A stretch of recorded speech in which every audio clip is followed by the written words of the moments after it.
the first question we should ask is, what is SEO? Just so that everybody's on the same page.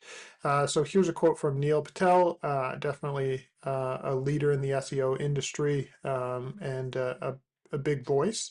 And he says, SEO, in a nutshell, is the art and science of pleasing search engines. And it really is both of those things, both an art and a science.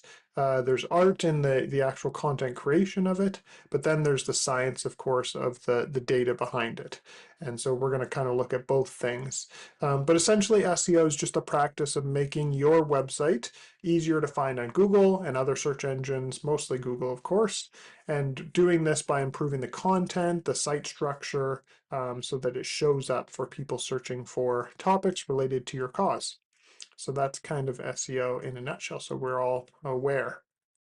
And so the challenges that charities face really is being found online. We know that all charities are doing important work, but if no one can find the website, then the message doesn't spread and the support base doesn't grow. And so it's really important that we're found online, especially in those organic search results. Search engines are evolving incredibly fast, especially recently with AI tools. And so it's getting harder and harder for nonprofits to stay visible and relevant in Google's search engine results page. And so that's the challenge, that the charities just simply are struggling to be found on organic search results. You might ask the question, why does SEO matter? And so there's kind of three reasons I came up with in prepping for this webinar. Number one, the popularity, of course. Many of us go to Google and other search engines to kind of find different websites, different opportunities, different companies, e-commerce sites, that kind of thing. And so that's still true today. As of 2024, over half of all website traffic comes from organic search. So if you're not prioritizing SEO, you're kind of missing out on half of your potential reach. And so it's incredibly popular even today. There's also a ton of credibility in those organic search results. Of course, there's the paid sponsored ads that we've talked about a little bit with the nonprofit program for charities. But below those paid sponsored ads are the organic ads. And so these are not ads, but organic listings. And these really lend a lot of credibility. People trust Google's algorithm to give them what they want. And so those organic listings are trusted a bit more than the sponsored paid ads above. And then finally, the longevity. SEO can take 3 to 6 months to really start to show noticeable differences in a website's traffic, but once you do have those results, it's really sustained over time and it can grow exponentially. And we'll see that in our case study in a bit. Once that good rank is established, SEO tends to compound on itself. And so this is why SEO matters. The popularity, the credibility, and the longevity of search. One thing we should talk about again before we jump into SEO is really what SEO looks like in 2025. And there's three things that are kind of big deal notices that you should know about as people running charities and trying to win in the SEO space. And so the first one is AI, the second featured snippets, and the third mobile first. So of course, the first one, AI, there's been huge major shifts in the last year, accelerating more and more with different AI tools taking over. And so one of the big things is that AI tools like ChatGPT and other ones, Gemini, of course, is mostly done on Google search and results page. But there's many others that are starting to take over that search traffic. And so Google is seeing the search traffic share drop. And it happened about 8% in July 2025 of that search traffic was done by AI tools. And this is growing quickly. And so Google has had to pivot their strategy with their search engine. And so that has led to the AI mode on Google. I don't know if you've seen that, but if you just do a Google, there is a tab for AI mode, and this is being rolled out as something that's happening by default on a lot of browsers and specifically specific countries. And so this AI mode on Google, of course, leverages their AI system, Gemini, and it's starting to show on Google more. About 13% of searches with the latest stats show this AI mode. And this moves to Gemini showing answers to the queries. And it's had a huge impact on Google's search engine results page. There's just industry-wide drops in clicks on queries. 20 to 30% is kind of the known shift. And so AI has had this huge, huge shift on Google's um, um, search engine results page. And this means that there's been a heavier weight put on good quality content that can help give Gemini the answers to answer the queries. Because you're not getting the click to the website, you need to use that content to really like encourage people and show that this is the place to go for this content. And so websites with that short, unhelpful, unoriginal, even AI generated content has dropped significantly. That's where the drops have come. And those demonstrating that real world expertise, providing genuine value, they have been rewarded over time from the AI mode. And so that's one of the shifts there. It's also resulted in a lack of focus on exact keywords. And this has been for generations or years, almost a decade. The goal with SEO is to find keywords that would trigger your website and almost reverse engineer. And that's still good to do that and think about what are people searching to find the information. But because of AI mode and the fact that you can have these longer conversations and focus more on long tail keywords, that is just untenable. And so the focus is again more on high quality content than trying to stuff a bunch of keywords into a post. So that's the first thing. The AI is totally shifting Google's approach to the search engine results page, and that's being driven by the competition that Google's facing. And so it's moving towards more quality content than keyword stuffing. The second is featured snippets. So featured snippets are, if you do a Google search, you'll see the sponsored ads, the paid ads, as we talked about, the organic listings, but also sometimes you'll see like a map or a bunch of images or like store items or people also ask box. And so these are just ways that Google has found to answer the query that aren't clicking off to a website right away. And so these are different featured snippets is what they're called. And so this means that people are moving more towards putting multiple types of content on their website, imagery, video, questions and answers, contact info, putting all that on their website to then be pushed to these snippets, these featured snippets. And so it's changed kind of the consumption from text only to a bunch of different versions of information. And then finally, there's a huge focus on mobile first. One of the biggest factors that continue to be huge in Google's ranking algorithm is the mobile first indexing. And so you want to make sure that the website is incredibly fast to load. That is one of their big pushes. They want to make sure that they're sending traffic to websites that can work for mobile devices. And of course, that's driven by mobile first browsing. So that's kind of the state of SEO in 2025. These are big, big shifts in the space. AI featured snippets, mobile first development. And so this is played into the SEO landscape, but also into this webinar and how we can pivot to kind of handle some of these changes that have happened in 2025. So the solution we feel for charities in this constantly changing state is to implement an SEO strategy that increases your charity's visibility on Google search engine results page, leading to more visitors who will support your cause, and doing this through quality content. And so we're going to lay out a plan here in this webinar, 3-step strategy to achieve this solution of implementing the strategy, increasing visibility, and getting more visitors that will actually act. And so here's our 3-step strategy that we would suggest to charities to kind of deal with both the changes in the SEO landscape, but also just competing in a space that is just so filled with so much noise. And so the 3 steps that we'll go through together today is number 1, research your audience. And that means understanding your audience and their intent when they're searching. Always start with that research phase. Secondly, we're going to create relevant content, and we're going to talk about the acronym EAT.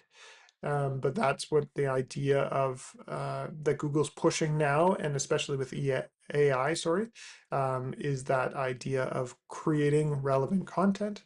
And then thirdly, we're going to talk about measuring your impact and really tracking what matters so that you can adapt to what you find there. So research, relevant content, and then measuring impact. So let's start with researching your audience. This is the first step in everything we're doing in marketing. It's researching and learning as much as you can about your audience. And the goal is to answer some of these questions here on the slide. Who is my audience? What are they searching for? What is their intent? What kind of content do they want to find? You might easily be able to answer the first one, who's your audience, because you work with them constantly as donors and supporters and team members. But the second question might be a bit harder. What are they searching for? And that might be broad terms about your charity and the cause, but it might be more specific at times as well. The third one is the real key to try to determine what is their intent. What are they looking to do once they find this information? Why are they searching for this? And then the type of content, of course, is important. What are they looking to consume? And so just a few tips on where we can find this information, how we can answer these questions with some pretty free tools that exist. For example, Google Analytics 4. That is free. You can sign up and insert the tracking code into your website today, and within days you can find some of this information. Within GA4, you're going to find demographic information like age, gender, location, device type. And so this will tell you about who your audience is. You can also look at the pages to see what content is performing best. And it'll actually tell you the amount of time they're spending on the pages, how many views you've gotten on those pages. And so again, that speaks to what they're searching for, but also what kind of content they're looking to consume. So that's GA4. There's also Google Search Console.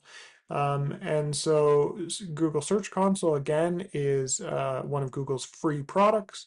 You can sign up, just Google Search Console. You can sign up, and they require just like proving that you have ownership over the website, and you can prove that ownership by having GA4 installed on the website.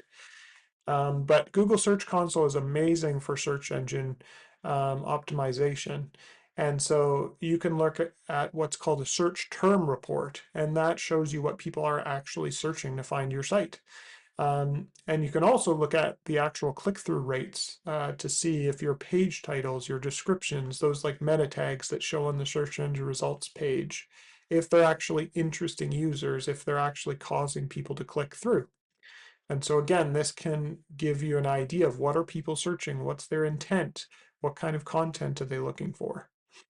So that's kind of the first two. The other one is Google autocomplete, or the featured snippet that we talked about, people also ask.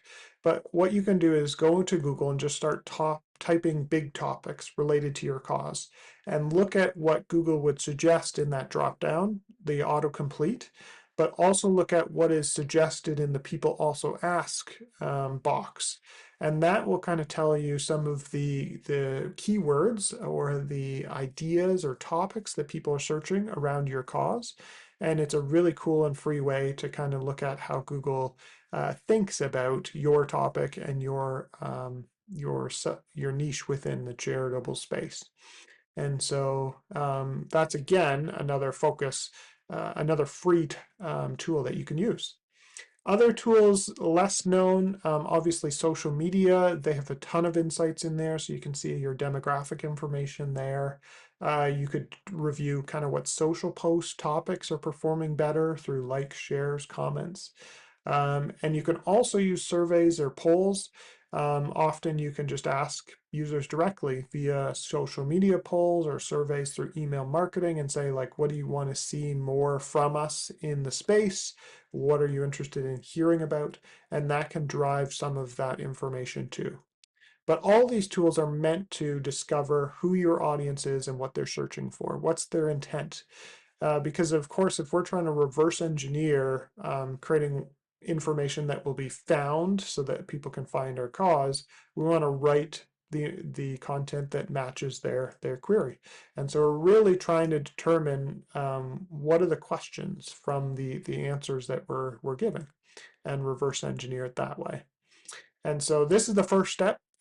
Figuring this information out is really important to drive your content strategy going forward. Next, once you have like what you know people are interested in hearing about, you understand what they're searching for and their intent for the most part, you can start into creating quality content. And again, the key is creating relevant, valuable content. And Google gives a acronym, EAT, with two E's at the front there, to kind of define quality content. Because over the years, Google has always kind of been pretty quiet about their algorithm, of course. It's kind of their secret sauce in the industry. So they'll give hints about things like mobile speed, like load times. They'll talk about meta tags and their importance. They'll talk about keywords, but often they're pretty quiet about kind of how their algorithm works. But with AI, of course, there's been lots of angst around the Google search engine results page and how can people get ranked, and they're seeing some clicks drop, and so they're worried about it. And so Google has come out with this acronym, EAT, with two E's. And it speaks to the four qualities that it would define good quality content by. So the four words there, spelling EAT, are experience, expertise, authoritative, and trustworthiness. And so let's just go through each one of these. We'll define them, and then we'll go through like what it might mean for just a charity, just an example. So first of all, experience. And really what they're trying to get at here is, does your content that you're putting on your website show firsthand experience? And so we want to write content that shares real impact stories, case studies, firsthand knowledge. This is stuff that nobody else could create. It's all about you and your experience in the space. And so instead of writing generic articles on like homelessness in Canada, we might publish a story about how our organization works with families dealing with homelessness and include photos and quotes and staff quotes. And so it's showing that firsthand experience. And that is unbeatable. It's good quality content if you're doing that. Next, you want to make sure the content shows expertise. And so the question we might ask ourselves is the content written by someone with knowledge or skill on the subject? And so that looks like highlighting staff credentials and partnerships and training. And if your organization has qualified individuals, making sure to add their credentials and including quotes and quotes both from your staff that are trained, but also from well-known users or voices in the space. And so again, we're trying to answer that question, is it written by someone with knowledge or skill? And that's what AI mode is trying to do. It's trying to pull from reputable sources. And so if you can prove that you're reputable through these indicators like the credentials or partnerships or training or quotes from the space, that will encourage Google to rank your content higher. The third one is authoritative. And so that's really answering the question, does the organization have recognition or respect in the field? And so on our charity website, doesn't have to be on every single page, but somewhere there listing endorsements, awards, partnerships, backlinks from other organizations. That's really important to indicate to Google that this is a reputable space. Up until now, authoritativeness has been kind of gauged by backlinks and backlink profiles, and that's still huge in the space. And that's really links from other websites that are reputable passing on some of that backlink juice. But it's also important to have those awards, like talking about large gifts that have been given, any way that we can show real legitimacy in the space. And we're trying to just push this so that Google can see it. And this will show that our content is authoritative. Answering that question again, does our organization have recognition or respect in the field? And so those are the first three. The final one is trustworthiness. So can users trust the information and the site itself? And so making sure our information is really clear, it's transparent. We're transparent about just how we deal with donations, some of those things. Your website being secure. It's more technical, the trustworthiness. Making sure your website has like a privacy policy page and clear contact information. All these things are important for Google's AI as it looks through your website to make sure that your website is trustworthy. And so that's the goal. The goal of Google is simply to give the user what they want or what they need in their search query to get the content. It's trying to give them the best user experience possible. And so Google is telling us, as charities, our websites need to show experience, expertise, authoritativeness, trustworthiness in order for Google to trust us, to put us there, either quoting us in AI mode, but also showing us in organic listings. And so this will allow us to show up higher on Google to beat out even competitors focused on the same keywords or the same industry. And so it's good to continue to do the basics of SEO as you kind of Google around and find more and more about SEO. Of course, there's there's page structure and meta tags and alt tags and heading tags and making sure your page loads quickly and making sure your navigation is clear. All these things are still true, and they're more the technical SEO side. But most important, above all else, content is king. And so making sure you're creating quality content is the most important thing you can do for SEO. So first of all, we're researching and understanding more about our audience, what they're searching, their intent, and then we're giving them that content that they're searching for, but making sure it's real quality content and follows this acronym of EAT. So, and this is backed up by the experts. Rand Fishkin, of course, a big player in the SEO space, and Moz has a bunch of tools for SEO. He says that better content is outweighing more content, and so it's really important, of course, just to have that better quality content, and that will make sure that people are really seeing your content. Okay, next up is step 3, measuring your impact. And so this is, of course, the most important step. We can do all the kind of surmising we want at the beginning, trying to think about who our audience is, what they're searching, what's their intent. But really using the data is the most important piece. And this data will kind of guide us as we go along our SEO journey.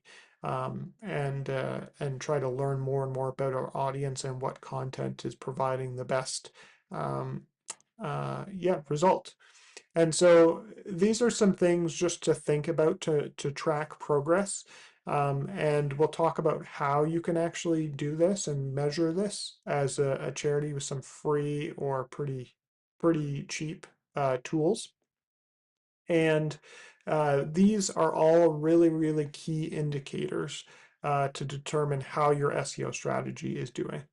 And so the first one is just organic traffic. That's the most obvious one, of course.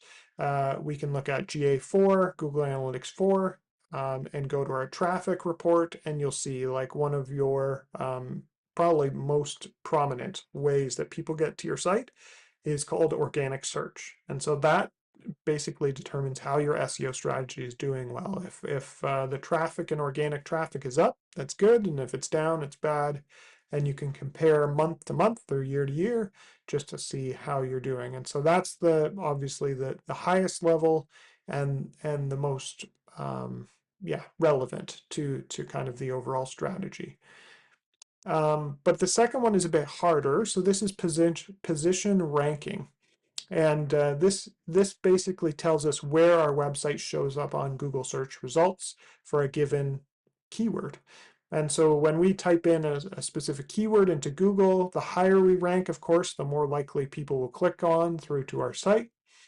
And so this is available again through the Google Search Console, a free tool. You can go to performance and then search results and look at the average position of your pages for each keyword. There are other tools you might have heard of called SEMrush or Ahrefs. Both of these tools will look at position tracking and like track it over time, which is really, really cool and helpful. But Google Search Console is a free tool, easy to kind of use and to see how your website is stacking up against the competitors. And again, position tracking is really important because the higher you are, the more likely you are to be seen. And so those positions are really, really key.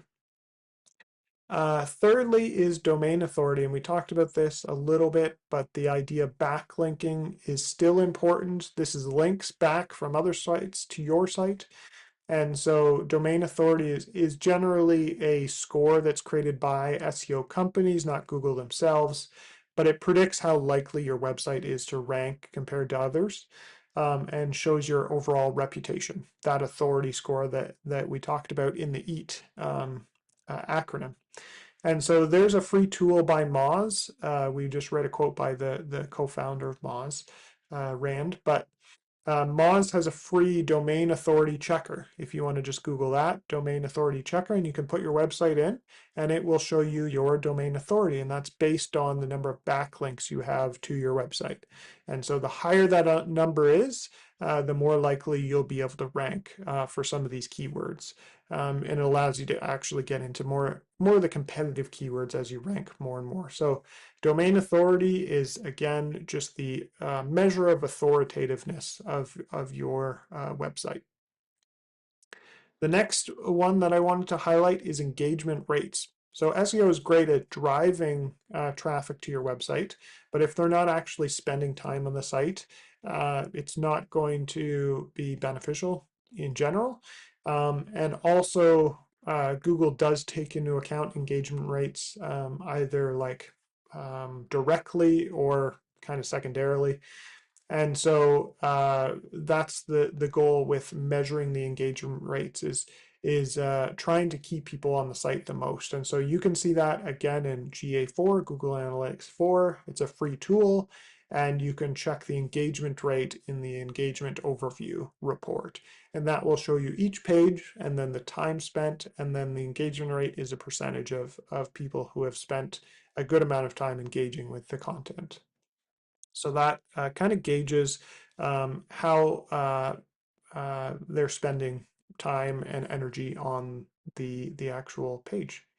And then finally, conversions. So this is the action you want people to take on the website.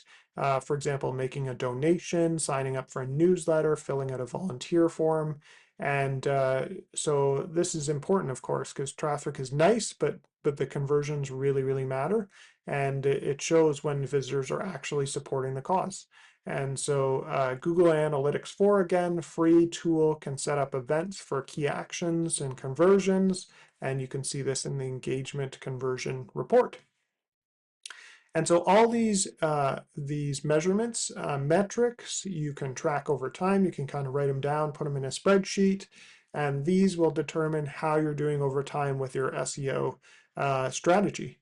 And as you're learning, you're going to find that certain search terms are popping up a lot. You're going to find that certain pages or types of content are doing really well versus others.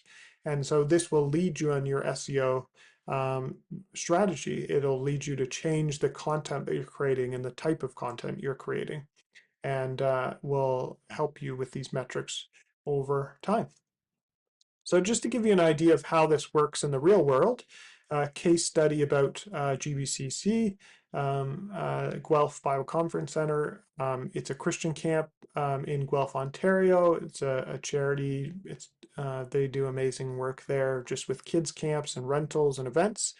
So you can check them out at guelphbiblecc.com. But one of their problems was almost all of their traffic was coming from social media, and it was fairly low, depending on the time of year. And so we did some keyword research. We determined kind of who their audience is, what are they searching, what are they looking for, and we found a ton of volume around search keywords for camp games at a really high volume. And so in order to capitalize on this, we built content centered around camp games.